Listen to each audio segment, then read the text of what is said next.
Hello there, Drew Hanish of Whiskey Lore, and time for another, I was going to call it Thirsty Thursday. I am kind of thirsty.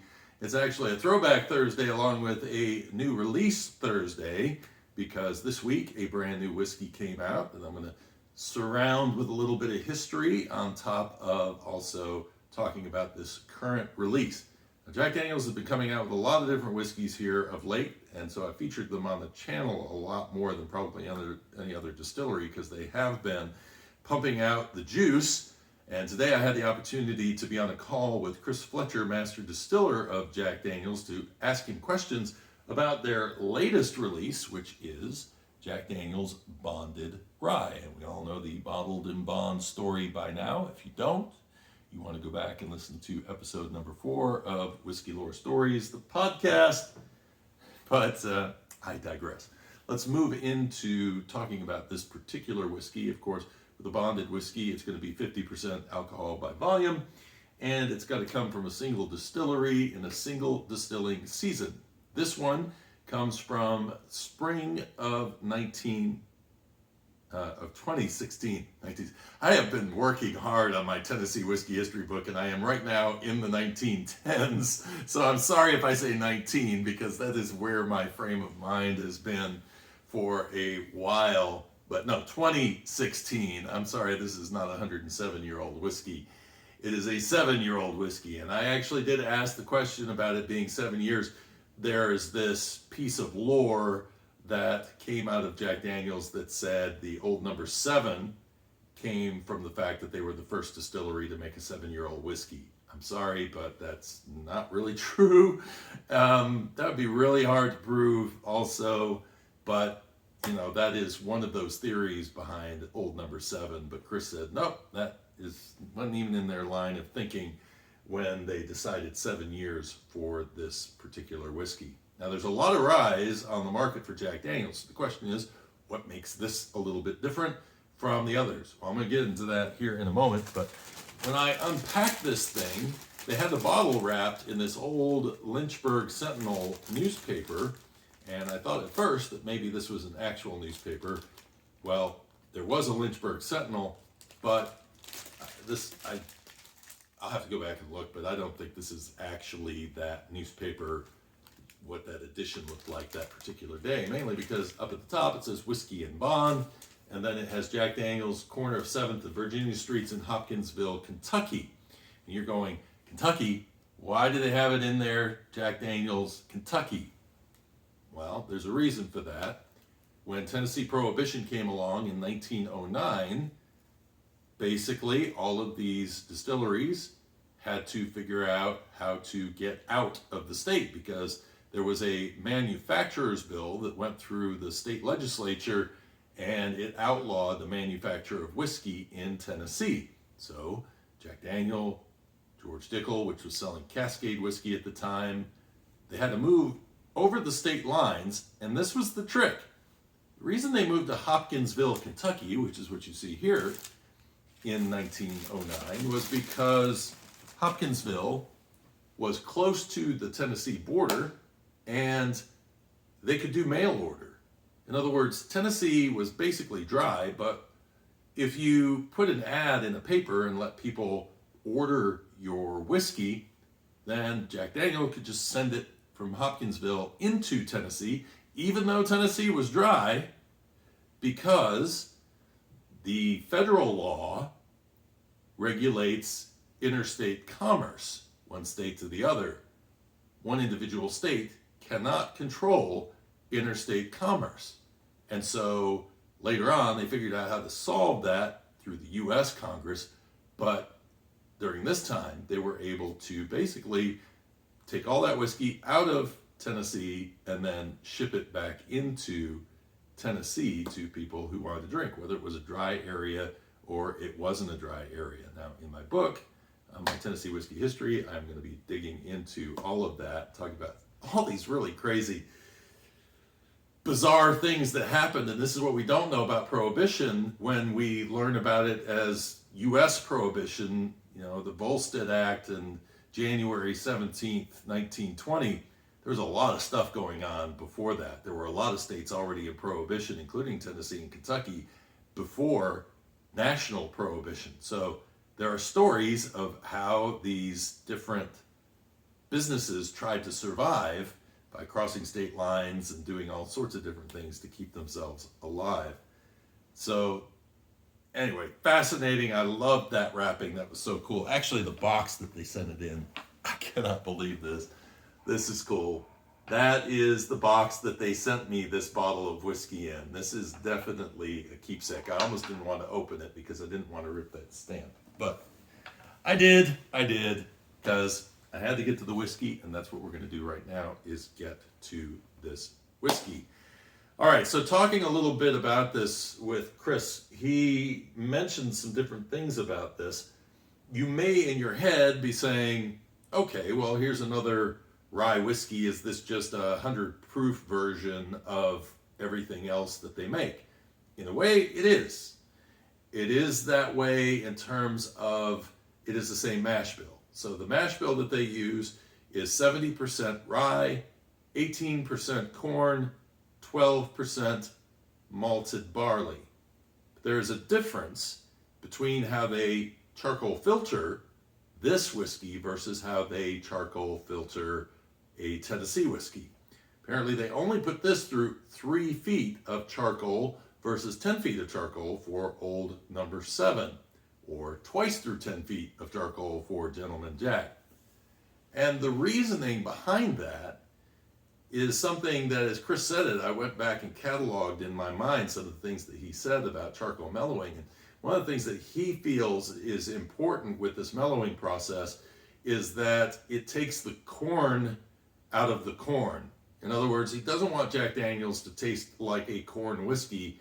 He wants some of those other things to come through from the yeast, from the barrels, and from the distillate itself. So to do that, then you want to kind of minimize some of the flavors maybe you're not interested in. And so this is to basically reduce some of that corn flavor. So it makes sense that if he's doing a rye that only has 18% corn in it, he doesn't feel like he needs to run it through as much charcoal as he was running it through for his Tennessee whiskey. So really interesting. This is part of the Bonded series, and the Bonded series so far has been triple mash, which is made up of this, the Bonded Tennessee whiskey, and their American single malt. Well, the American single malt isn't out yet, but I will say that there is a version of that coming out, not a bonded version, but I would not be surprised if we won't in the future see a bonded version of their American single malt as well, because Chris said they are looking at opening things up a bit. Something else that's different about Jack Daniel's whiskey is the way that they work with barrels, because they are basically, all of these different distilleries are hamstrung by the fact that they have to go to another cooperage to be able to get their barrels made. Whereas down in Alabama, Brown-Forman and Jack Daniel's has their own barrel manufacturer and cooperage, and so down there they're able to get barrels made to order. So rather than being stuck with a number 4 char or number 3 char, they can actually customize it to whatever level they want to and fall somewhere in between if they want to do that. But they also toast these barrels, and so Chris got into the discussion about how they toast these barrels and why toasting is important. They toast for 13 minutes, 1,000 degrees, and this imparts a lot of character into that barrel. Whereas the char, he kind of related the char to the idea of charcoal mellowing. Maybe, it is loosening up the vanillins and getting that wood opened up a bit, but the char itself isn't really meant to do anything. It's not necessarily supposed to be adding flavor to it, the same as the charcoal mellowing process, where they run it through basically charred sugar maple wood. And I thought that was a really interesting observation, because another piece that I have found in doing research on Tennessee whiskey history is that back then, the difference between Tennessee whiskey and Kentucky whiskey in Tennesseans' eyes was that they didn't have to actually put it in a barrel. They just had to run it through the charcoal filtering, and it would take out the heavy oils, fusel oils, the things that cause headaches, and that sort of thing. And so they could survive without ever putting it in a barrel, basically making a white whiskey, and that would work for them. And so coming out of Prohibition, actually Jack Daniel's even put some short-aged whiskeys out there and bragged that they would be better than the stuff that was coming out of Kentucky. Now, of course, I'd like to taste those to be able to tell, but there are no bottles of that Jack Daniel's whiskey from 1939, 38 hanging around. So unfortunately, I can't really do that. But I thought that was an interesting observation because it really clicks with the stuff that I'm researching right now. I am going to do, this is very different for a Throwback Thursday. I'm usually not doing a tasting, but since we're doing a new review and a Throwback Thursday at the same time, I'm going to be doing a little nosing on this. And so let's talk a little bit about how many different types of rye whiskeys are out at Jack Daniel's right now. I mean, Bonded is the latest in the series. There is the regular version of it, which comes kind of a brownish label, and then they have a single barrel and barrel proof, and then they have trying to think what else. What am I missing? But out of all of those, basically what's going to happen is the regular. I don't know what proof that is. I don't know if that's 80 proof or 90 proof or where that's at, but that is apparently going away. So if you want it, you better go grab a bottle because, as I understand it from Chris, that is not going to be around much longer. And so Bonded is where you're going to go if you want to get a, basically call it a flagship rye for them at that 50% ABV strength. So very interesting to note that.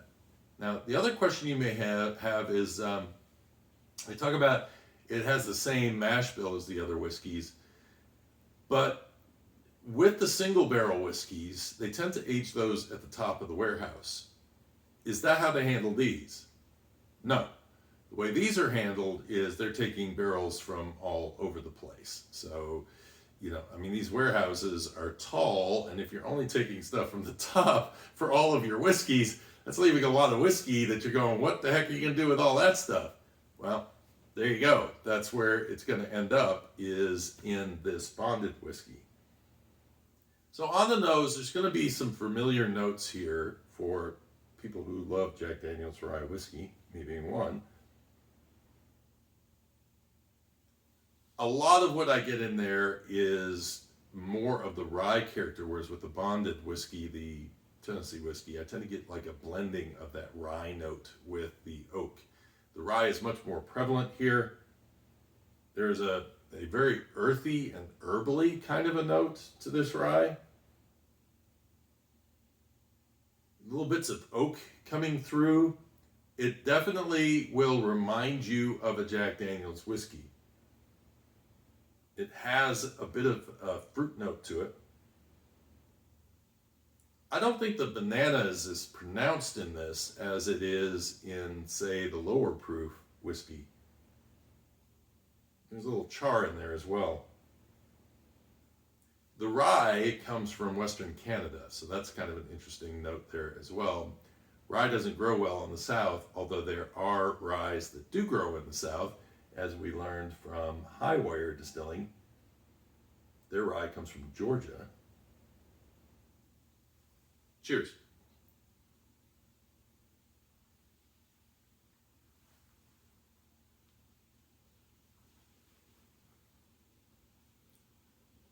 Oh, yeah. Chris kept mentioning green apple. Definitely hits the palate. Char notes coming through, picking up again that rye spice. Definitely comes in and hits you towards the end. Nice heat on the palate. Not overbearing at the end, so you get a little pepper. You get, again, that nice rye, little apple note. I actually get a little bit of a chocolate note in this too, and sometimes I pull that out of ryes. And this one I was getting a bit of a chocolate note coming in. What's interesting is that I tasted this after having coffee, and it really enhanced that cocoa note on the palate. It's a little less prevalent when I'm just tasting it straight out this way. So anyway, really enjoyed this, and like I say, I have my keepsake over there. I'll figure out what I'm going to do with that. It may become part of my other studio at some point, not sure, but really appreciate them sending me this bottle of whiskey. This is available in the United States now, everywhere, and then in terms of overseas, it will get to you sooner or later. The whole Bonded series should be available both nationally and internationally, and they kind of planned for that by putting it in the 700 ml bottle. And sorry, had to do that. I like the sound of maybe a thing added in here too.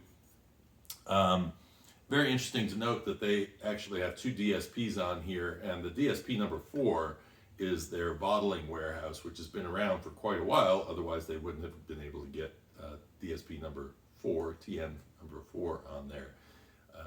But that's the main thing. And like I say, it comes from the September 2016 season. Hope you enjoyed this. Hope you guys have a great weekend. Coming up next week, I have my 100th interview, and it is with Richard Patterson from White Mackay, makers of Shackleton, and makers of Dalmore, Jura, and I am so looking forward to sharing that with you. We are going to go way back in the history machine and talk about his experiences, his father's experiences, his grandfather's experiences in the whiskey industry. It is a power-packed show, and it's going to be a lot of fun, so I'm looking forward to sharing that. Enjoy your weekend. Give me a thumbs up if you enjoyed the episode. Please subscribe if you want to watch more of these down the road. And until next time, cheers and Slainte.